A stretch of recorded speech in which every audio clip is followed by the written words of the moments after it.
सूर्य कुमार को विश्वकप कैच को नहीं पुणी बढ़ला बद खेलाड़ी उठाइले स्वर। हाँ दर्शक बंधु, भारत 2024 T20 विश्वकप टाइटल जीति।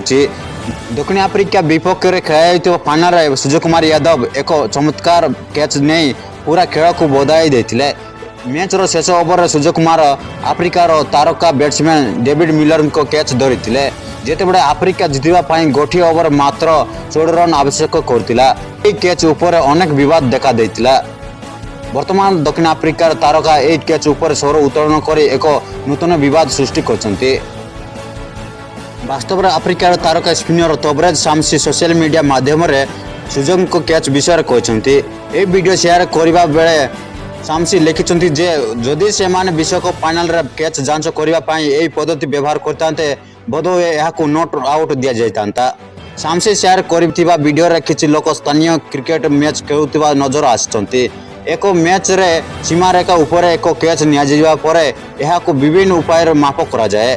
शामसी को पोस्ट वायरल हेबा मात्रे लोक माने तांकू ट्रोल करबा आरंभ करथिले।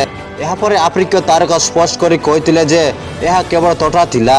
से लेखि स्पष्ट करछन्ती जे जदि किछि लोक बुझन्ति नाही जे यह एक प्रयास एवं कई कांदु नांती 4 वर्षर शिशु परि बुझाइबाकू दियंतु यह एक प्रयास थिला। तो शामसी को ऊपर आपण को मत कौन रहिबो ता कमेंट रे लिखि जणाइबे एवं चैनल को जदि प्रथम थर आस्तिबे तो सब्सक्राइब करबा को जमा बोलंतु नाही। ब्यूरो रिपोर्ट एमकोर साठी।